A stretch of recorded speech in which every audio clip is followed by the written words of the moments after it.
स्वागत है आपका। ब्रेक के बाद लगातार हम बाजार पर एक पैनी निगाह बनाए हुए हैं और इसके साथ ही आपके सवालों के जवाब भी दे रहे हैं।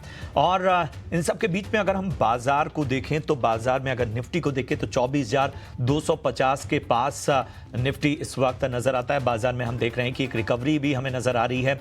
बैंक निफ्टी हो, सेंसेक्स हो, एक रिकवरी साइन भी हमें साफ तौर पर नजर आता हुआ।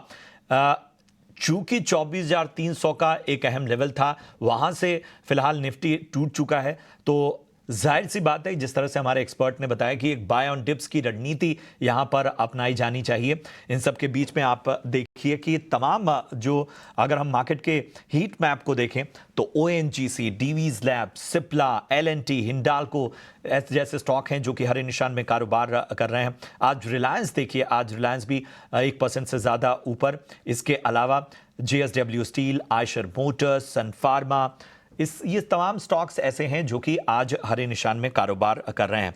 वैसे आज दबाव जैसा हमने देखा, हालांकि बैंक निफ्टी में रिकवरी साफ तौर पर नजर आती हुई, लेकिन ICICI bank, Maruti Suzuki, Wipro, Hero moto, Shriram finance जैसे स्टॉक हैं जो कि आज लाल निशान में कारोबार कर रहे हैं। अगर हम सेक्टर्स की बात करें तो बहुत सारे सेक्टर्स हैं जहां से बेहतर संकेत नजर आते हुए। ऑटो इंसलरीज में गैब्रियल इंडिया, ऑटोमोटिव, एक्सेल्स, इसके अलावा रानी मद्रास जैसे स्टॉक जो हैं वो इस वक्त हरे निशान में कारोबार करते हुए। बैंकिंग सर्विसेज जो काउंटर है उसमें GIC housing, federal bank, PNB, UCO bank भी इस वक्त जो है वो बेहतर संकेत नजर आते हुए। विवेक, मैं आपके पास आना चाहूंगा। अब चूंकि हम ये मान के चल रहे हैं कि अब खबरें भी स्टॉक्स को जो हैं वो प्रभावित करेंगी, यहां से हम बजट को लेकर भी लगातार ईटी नाउ स्वदेश पर हम कुछ एक्सक्लूसिव खबरें दिखा रहे हैं। आपको क्या लगता है ये जो विंडो ओपन है अब से लेके बजट तक की लगभग 2.5 हफ्तों की, इसमें किन सेक्टर्स पर नजर रखनी चाहिए? देखिए, बजट पे एक्सपेक्टेशन बाजार का 2-3 चीजों पे है और मुझे लगता है कि काफी हद तक ये सेक्टर्स ऑलरेडी बढ़ चुके हैं। उदाहरण के लिए बजट में बहुत बड़ा एलोकेशन इस बार होगा आपका इंफ्रास्ट्रक्चर सेक्टर, एक और है डिफेंस। उसके अलावा जितने भी अभी हाल ही में 2-3 छोटे-मोटे एक्सीडेंट्स हुए थे, एक्सीडेंट होता है, छोटा-मोटा कुछ नहीं होता है, लेकिन जो एक्सीडेंट्स हुए थे उसके चक्कर में और सेफ्टी के लिए रेलवे स्पेंडिंग। तो रेलवे, डिफेंस, इंफ्रास्ट्रक्चर, ये तो मेजर एलोकेशन रहेगा बजट में जहाँ पे सरकार खर्चा करना चाहेगी। और सबको मालूम है जब आप रेलवेज पे या फिर इंफ्रा पे खर्चा करते हो तो जॉब अपॉर्चुनिटीज जो होती है, लोगों को नौकरियां मिलती है और इकोनॉमी वहां से इनडायरेक्टली सुधरती है। तो मुझे लगता है कि यहाँ पे आपका काफी फोकस रहना चाहिए और ये तीनों सेक्टर ऑलरेडी बढ़ चुके हैं। इनफैक्ट आप अगर कल के मार्केट में आप डिफेंस स्टॉक्स पे नजर मारो तो आपको दिखेगा कि 10 से लेके 20% तक डिफेंस स्टॉक्स बढ़े हैं। रेलवेज बढ़ चुका है और एक हद तक आगे चल के मुझे लगता है कि पीएसयू बैंक्स जो है वहां पे भी और कुछ मर्जर एक्विजिशन हो सकता है क्या, मतलब विद इन पीएसयू सेगमेंट, ये एक पॉसिबिलिटी है। और जो फाइनेंशियल स्ट्रेंथनिंग सरकार करना चाहेगी और लीकेजेस, लीक प्रूफ जो इकोनॉमी बनाना चाहती है, ब्लैक मनी जितना कम हो सके उतना कम करे, तो उसका फायदा आपको फाइनेंशियल सेक्टर को भी मिलेगा। तो ये सब है, लेकिन जैसे मैंने कहा काफी हद तक बाजार ऑलरेडी बढ़ चुका है, तो इसके लिए हो सकता है कि एक और रैली आए, प्री बजट रैली। लेकिन अगर बजट में कोई भी निराशा देखने को मिली तो बाजार में अच्छा खासा एक करेक्शन आने को मिलेगा। तो buy on rumour, sell on news हो सकता है, बजट के बाद में करेक्शन आ सकता है। फिलहाल मैं ये नहीं मानता कि बहुत बड़ा करेक्शन यहाँ पे आने वाला है। ये जो आज हम लोग 55 पॉइंट निफ्टी या सेंसेक्स पे 300 पॉइंट देख रहे हैं, ये तो कुछ भी नहीं है। मतलब इतनी इतनी बड़ी रैली के बाद ये छोटा मोटा स्पीड ब्रेकर तो लगना ही चाहिए, वो हेल्थ के लिए अच्छा है। मुझे लगता है कि यहाँ से अगर 5-6% भी करेक्शन आए तो कोई बड़ा करेक्शन मानूंगा नहीं मैं, और मैं तो यही मानूंगा कि इसको बाई ऑन डिप्स आपको करना होगा। ये एक्सपेक्टेड था। जिस तरह से हम मान रहे थे कि जो रैली बाजार ने दिखाई थी वहां से इस तरह का छोटा मोटा करेक्शन साफ तौर पर उम्मीद की जा रही थी। राजेश जी, बहुत बहुत स्वागत आपका ईटी नाउ स्वदेश में और इस चर्चा में जुड़ने के लिए। अभी जिस तरह से विवेक बात कर रहे थे कि बजट को लेकर खासतौर पे जो सरकारी कंपनी है, चूंकि सरकार बहुत सी जगह लिक्विडिटी बढ़ाएगी, बहुत से बड़े ऐलान भी करेगी, सरकार को के सामने चैलेंज भी है, क्योंकि अब थोड़ा सा हो सकता है कि कुछ ऐसी चीज़ें भी सामने लाए जो सीधा खपत वाले क्षेत्र से जुड़ी हुई हैं। इन सब के बीच में फोकस जाहिर सी बात है हाईलाइट रहेगा पीएसयू स्टॉक्स पे भी। और आज हम देख रहे हैं बीईएमएल का शेयर जो है, ज़बरदस्त रैली आज हमने बीईएमएल के शेयर में देखी। एक वक्त पे 16% तक की तेज़ी हमने बीईएमएल में देखी। कोचीन शिपयार्ड डिफेंस स्टॉक का कल से हम देख रहे हैं कि शानदार भाग रहे हैं। कोचीन शिपयार्ड हो, रेलवे काउंटर्स में आज देखिए आरवीएनएल और इरकॉन में भी आज अच्छे संकेत नजर आए हैं। ज़रा टेक्निकल व्यू दीजिए, क्या मौके बन सकते हैं, क्योंकि ये जो अभी वाली रैली हम देख रहे हैं, चाहे बीएमएल में, चाहे कोचीन शिपयार्ड में, आरवीएनएल में, इरकॉन में, ये शानदार रैली है, ये एक शानदार मोमेंटम है आज के बाजार को अगर हम ध्यान में रखें। डेफिनेटली काफी शानदार रैली देखने को मिली है शिपिंग और रेलवे स्टॉक्स में, एंड एक्सपेक्ट कर रहे हैं कि यहाँ से ये मोमेंटम जो है टुवर्ड्स बजट कंटिन्यू रहेगा ही।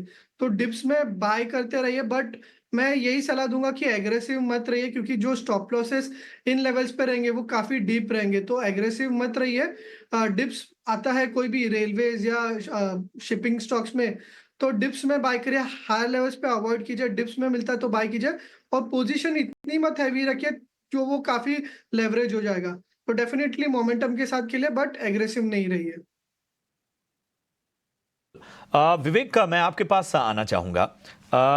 जाहिर सी बात है कि इन सब के बीच में आपने तमाम सरकारी बैंकों की चर्चा की, लेकिन अब यहां से हम देखते हैं कि जो पूरा ऑटो पॉकेट है वहां पर भी नज़र रहती है। और हम सभी जान रहे हैं कि एक अहम इवेंट भी होने वाला है। बजाज आज दुनिया की पहली सीएनजी बाइक लॉन्च करने वाली है। इन सब के बीच में तमाम ऑटो पॉकेट्स को, ऑटो सेक्टर को अगर हम एक बार स्कैन करें तो आपका नजरिया क्या बन रहा है?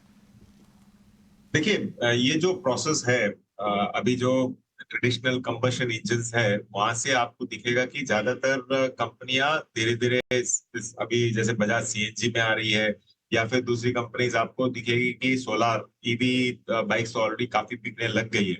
तो ये शिफ्ट होगा, और मुझे लगता है कि ये शिफ्ट इमीडिएटली नहीं होने वाला। आज अगर मेरे पास सही में मेरे ऑफिस में उदाहरण के लिए एक पेट्रोल वाली टू व्हीलर है, अब ये तो है नहीं कि मैं उसको फेंक के इमीडिएटली एक ईवी लेने वाला हूँ। जब लेने की बारी आएगी तब हो सकता है कि लूं। तो ये एक प्रोसेस है जो आपको दिखेगा कि अगले 10 से लेके 15 साल तक चलेगा। 15 साल में क्यों बोलता हूँ, क्योंकि जो भी आज एक नई गाड़ी बिक रही है पेट्रोल या डीजल की, उसकी लाइफ आज के दिन ट्रांसपोर्ट एक्ट के चक्कर में आपको दिखेगा कि 15 साल उसकी वैलिडिटी रहती है। तो ये प्रोसेस आपको बहुत लंबा चलने वाला। विवेक, आपका व्यू मिल गया। और इस बीच एक अहम सेगमेंट की ओर हम बढ़ते हैं। सोलर पीवी मॉड्यूल बनाने वाली कंपनी गणेश ग्रीन भारत का आईपीओ आज से खुल गया है। इशू साइज 125 करोड़ रुपए का है। प्राइस बैंड 181 से 190 रुपए के बीच है। कामकाज और योजनाओं पर आज हम चर्चा करने वाले हैं। मेरे सहयोगी अजय शर्मा कंपनी के सीएमडी केतन पटेल से खास बातचीत कर रहे हैं। Over to you Ajay.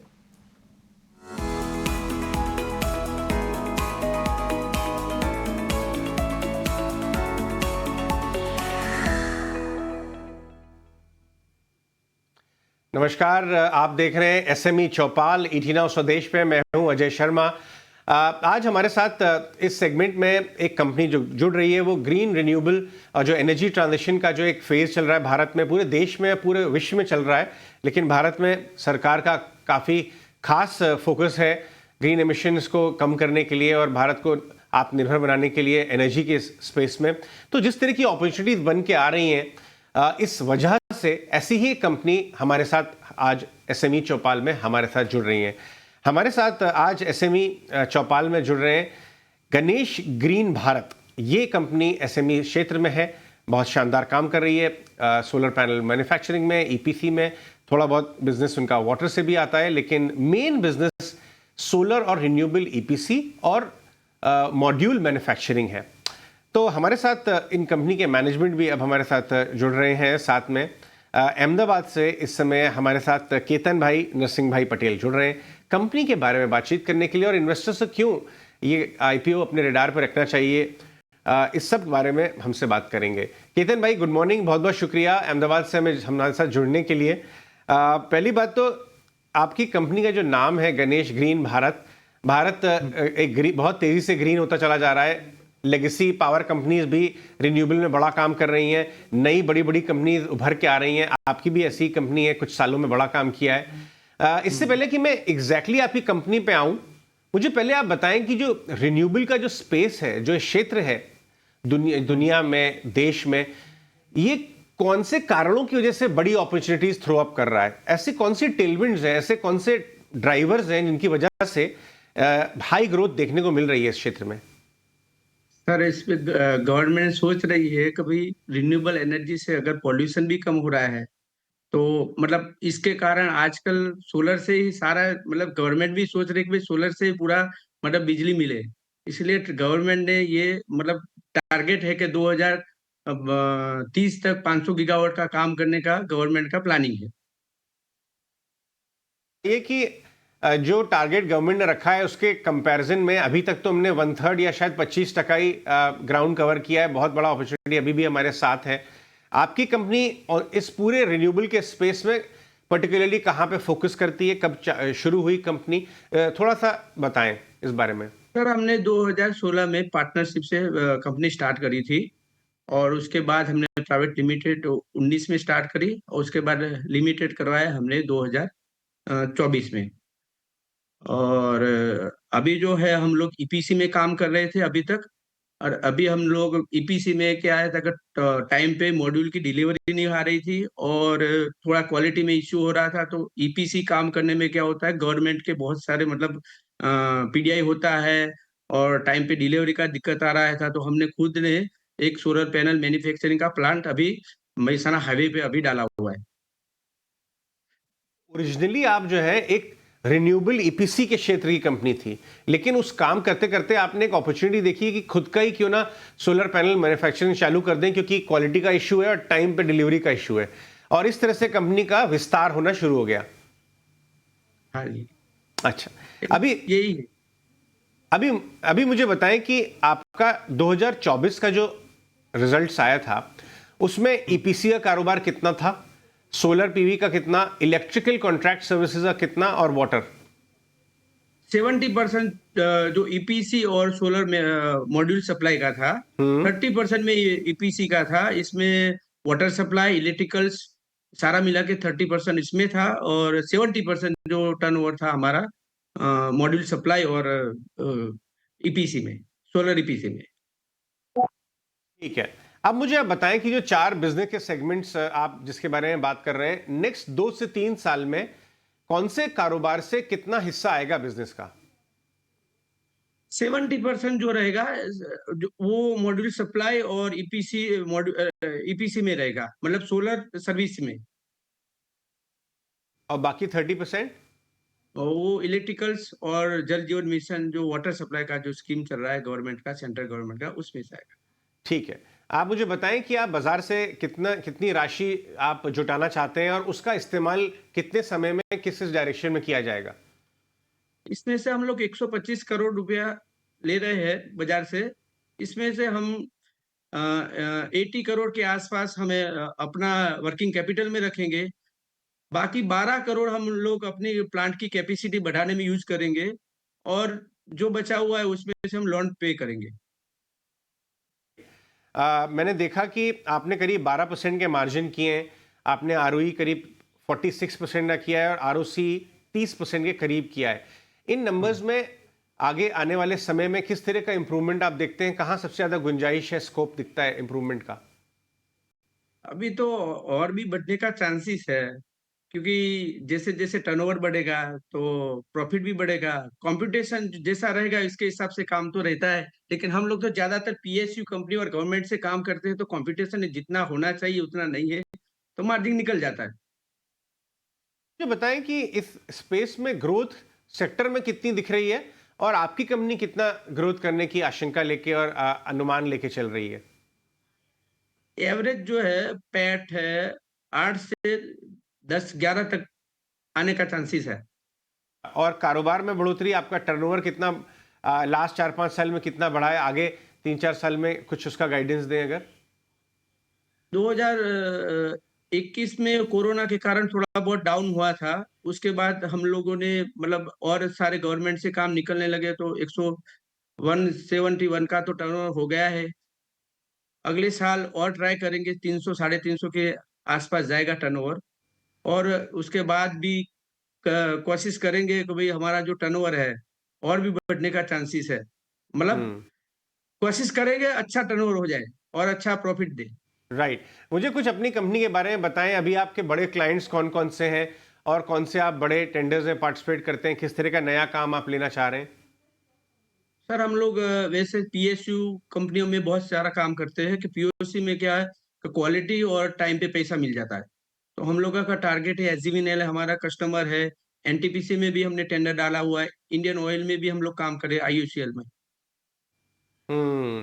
मुझे ये बताएं कि हम बहुत सारी कंपनी से बात करते हैं, आपके जैसी, आपके क्षेत्र की, उसके आसपास की। एक समय बात निकल के आ रही है कि कंपटीशन ही बहुत बढ़ता जा रहा है, काफ़ी तेज़ी से नई कंपनियां भी इस क्षेत्र में उतर रही हैं। आपको कंपटीशन में क्या फ़र्क पड़ता है? आपको, आप ऑन ग्राउंड जो है ज़मीन पे आप कैसा ऑब्जर्व कर रहे हैं, देख रहे हैं?